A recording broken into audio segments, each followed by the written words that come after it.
Assalamualaikum warahmatullahi wabarakatuh. Nama saya Rosalinta Naiyo. Saya adalah mahasiswa program Pascasarjana di Universitas Negeri Gorontalo, jurusan Bahasa Inggris. Pada video kali ini saya ingin mempresentasikan draft pertama tentang research proposal yang berjudul The Morphological and Syntactical English Production in 3 to 5 years old children. Oke, jadi dalam chapter pertama itu dia membahas tentang basic consideration, research question, objective of research, dan significance of research. Basic consideration itu membahas tentang apa itu morphological and syntactical. Secara umum kita ketahui bahwa morphological itu adalah bentuk morfem atau kata dalam pembelajaran bahasa. Kemudian syntactical itu berupa phrase atau kalimat. Jadi dalam penelitian ini, yaitu peneliti akan meneliti tentang language production, produksi bahasa dari anak umur 3-5 tahun, bagaimana mereka memproduksi bahasa Inggris dari sisi morfem dan sintaksnya. Kemudian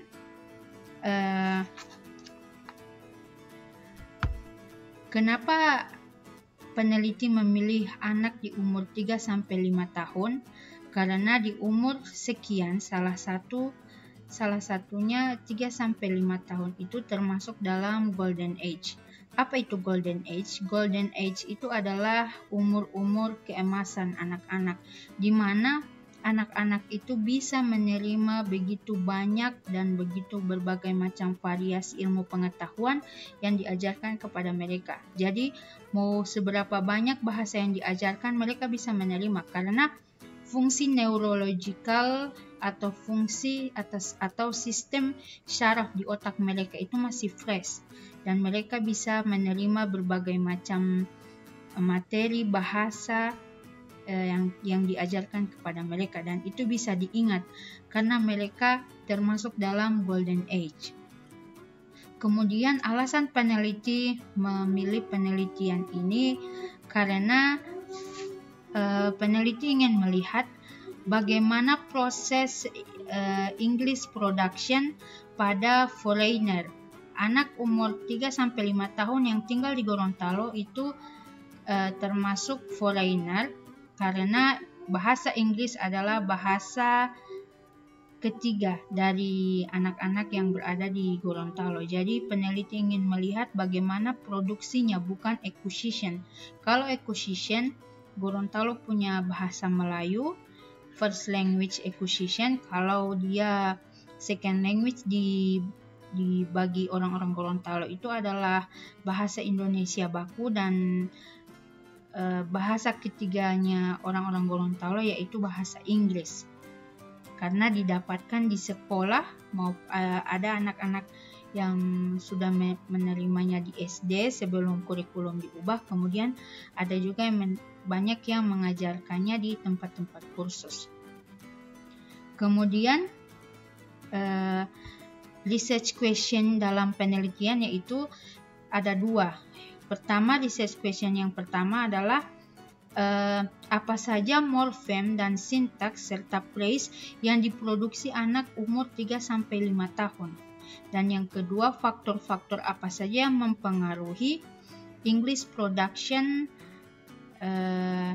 at 3 to 5 years old children. Jadi faktor-faktor apa yang mempengaruhi. Kemudian objective of research yaitu the first one is to investigate, untuk mencari tahu secara mendalam, untuk menginvestigasi apa saja morfem yang sudah bisa diproduksi oleh anak-anak umur 3-5 tahun, dan apa saja phrase atau kalimat dalam bahasa Inggris yang bisa diproduksi oleh anak-anak umur 3-5 tahun. Kemudian significance of research ada dua, yaitu secara teori. Peneliti selanjutnya bisa melihat atau mempelajari teori-teori apa saja yang berhubungan dengan English production. Karena dalam psikolinguistik, English production itu adalah salah satu cabang dari psikolinguistik.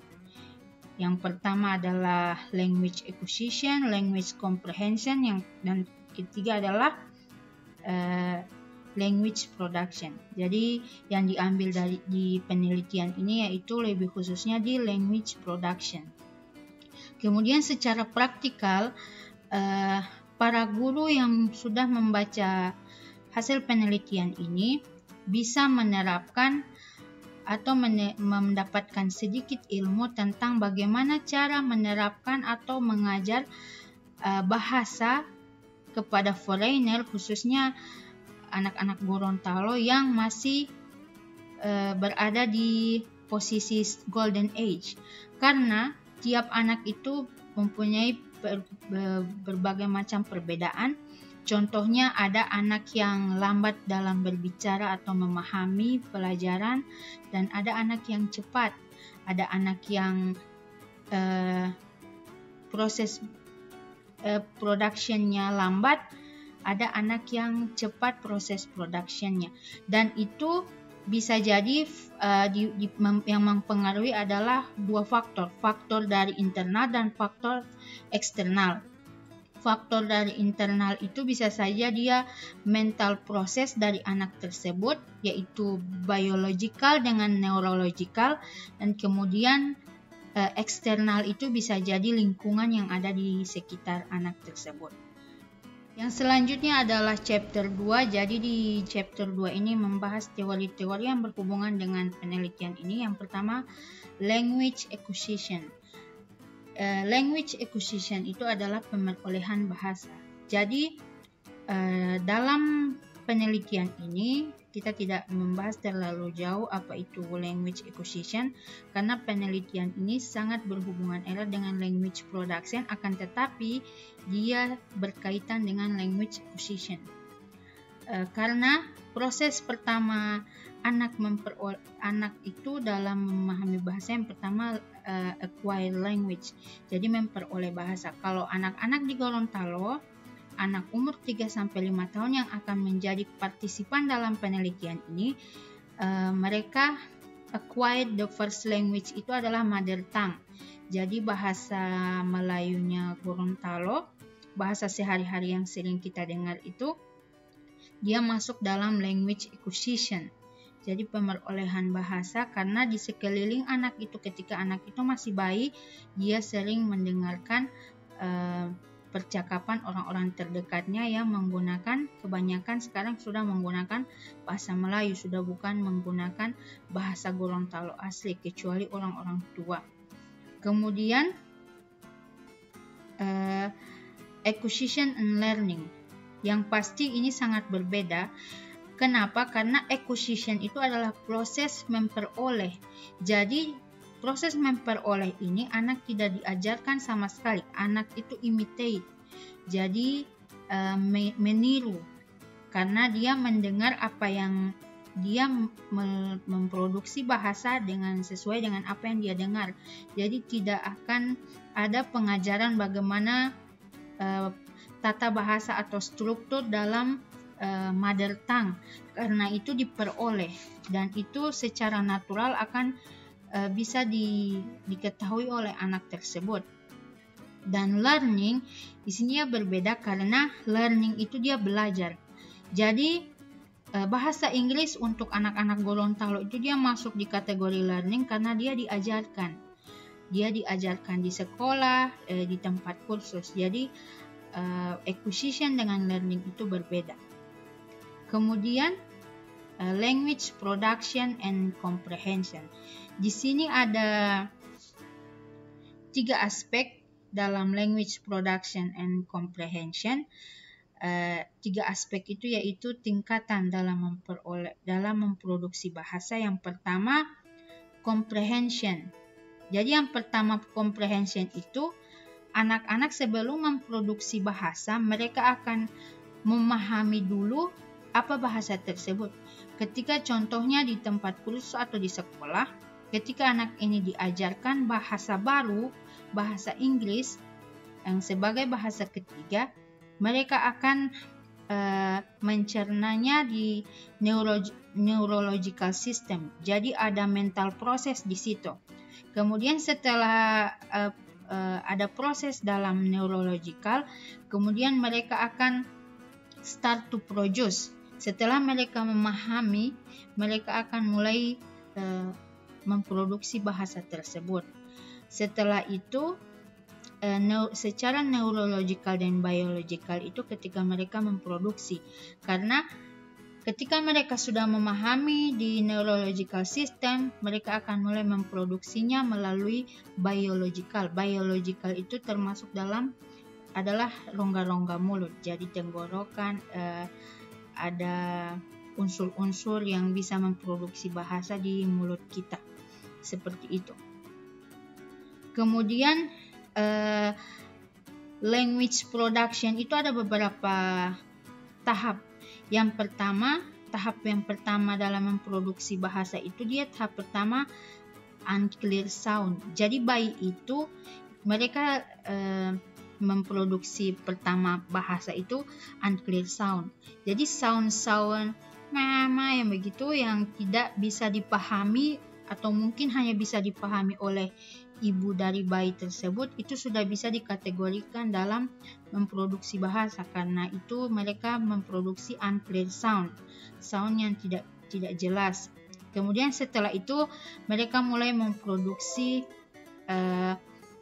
sound yang hampir jelas, tapi biasa itu dipahami oleh orang tua mereka atau orang-orang terdekat mereka seperti pa, ma diawali dengan bilabial. Jadi bilabial itu pa, ma itu adalah sound-sound yang awal-awal diproduksi oleh bayi atau anak-anak di bawah umur, yang kemudian setelah itu ketika mereka sudah berumur 1 tahun atau 12 bulan, sesuai teori mereka sudah bisa memproduksi one word atau morpheme. Jadi morpheme ini terbagi dua, yaitu bound morpheme dengan free morpheme. Nah, kalau misalnya dia happy, itu sudah masuk dalam free morpheme, tapi kalau tidak happy, dia unhappy, nya itu masuk di bound morpheme. Yang kemudian sudah beranjak umur 2 tahun sesuai teori, mereka sudah bisa memproduksi phrase, frasa atau sentence atau syntax. Yang terakhir yaitu MLU. Apa itu MLU? MLU adalah main language utterance. Jadi penelitian ini akan diukur memakai main language utterance. Dalam bahasa Indonesia, Bapak Darjo Wijoyo menerjemahkan MLU ini rata panjang ujaran. Jadi MLU ini tidak hanya digunakan untuk first language acquisition, tapi MLU juga bisa digunakan untuk banyak bahasa yang di acquire dan juga diproduksi. Jadi kalau di bahasa Indonesia itu dia diterjemahkan sebagai rata panjang ujaran. Jadi alat ukur ini, MLU ini adalah alat ukur yang akan digunakan dalam penelitian ini. Dalam chapter 3 ini, yang pertama metodologi, metode yang akan digunakan dalam penelitian ini yaitu qualitative method. Akan tetapi proses pengumpulan data atau data collection itu melalui 3 tahap. Jadi yang digunakan dalam metode ini, penelitian ini adalah kualitatif. Yang kedua adalah site and informant. Jadi informan dalam penelitian ini yaitu anak-anak umur 3-5 tahun yang sedang mengikuti kursus atau mengikuti proses pembelajaran kursus di tempat kursus Kids to Success. Kenapa pilih tempat kursus itu? Karena hanya tempat kursus itu satu-satunya yang menyediakan yang menerima anak umur 3-5 tahun untuk belajar bahasa Inggris. Dan yang ketiga yaitu data collection. Data collection ini ada 3, jadi memperoleh data itu yang pertama dengan cara merekam proses pembelajaran anak-anak dengan merekam percakapan anak-anak yang menggunakan bahasa Inggris. Jadi akan ada 4 partisipan dalam penelitian ini, dan 4 partisipan itu akan direkam tanpa diketahui agar mereka bisa leluasa dalam memproduksi bahasa Inggris. Dan yang kedua, data koleksinya yaitu berupa angket. Angket ini akan diberikan kepada guru-guru yang mengajar atau tutor yang mengajar dalam tempat kursus tersebut. Dan yang ketiga adalah wawancara. Wawancara ini yang akan diwawancara yaitu guru-guru yang mengajar atau tutor yang berada di dalam tempat kursus tersebut dan yang mengajar kepada 4 informan ini. Dan yang terakhir adalah measuring the data. Jadi data ini akan diukur menggunakan MLU. Proses pengukuran data menggunakan MLU itu seperti ini. Jadi yang pertama, peneliti akan mengambil 100 utterances dari masing-masing siswa. Jadi utterances ini ada berjumlah 100 utterances, bukan 100 kalimat atau bukan 100 kata. Pokoknya dia yang utama dia adalah 100 utterances atau 100 ungkapan yang diproduksi. Kemudian dari 100 ungkapan yang diproduksi, dia bisa dalam bentuk phrase atau sentence atau word. Dalam 100 utterances itu, peneliti akan menghitung morfem. Jadi contohnya, salah satu anak memproduksi kalimat I am unhappy today. Jadi dalam satu utterances itu terdiri dari beberapa morfem. Yang pertama I termasuk dalam satu morfem, 3 morfem. Yang kedua am termasuk dalam morfem. Kemudian unhappy dia dihitung 2 morfem karena un termasuk dalam bound morfem dan happy itu dia masuk dalam 1 morfem. Dan kemudian total dari morfem tersebut akan dibagi dengan 100. Contohnya, satu anak mendapatkan total morfem 500, maka 500 itu akan dibagi dengan 100. Jadi hasilnya ini merupakan MLU standar. Jadi kalau sesuai teori, anak umur 1 tahun itu morfem yang seharusnya dihasilkan itu adalah 1,7. 1,75 ini dia appropriate with the age. Jadi berhubungan dengan umur. Anak umur 12 sampai 26 bulan standarnya itu 1,75. Kemudian anak umur 27 bulan sampai 30 bulan dia MLU standardization itu 2,25 dan ini seterusnya. Anak yang umurnya 63 bulan sampai 74 bulan standarnya 4,5. Jika dalam penelitian nanti ada anak yang contohnya umurnya 31 bulan sampai 34 bulan tapi MLU-nya sudah melebihi batas, contohnya sudah 4 atau masih kurang dari standar, di situ akan dilihat apa sebenarnya faktor-faktor yang mempengaruhi ketidakcocokan dari umur dan MLU standardization oleh anak tersebut. Oke, terima kasih. Itulah presentasi research proposal dari saya. Terima kasih atas perhatiannya. Semoga ini bermanfaat. Wassalamualaikum warahmatullahi wabarakatuh.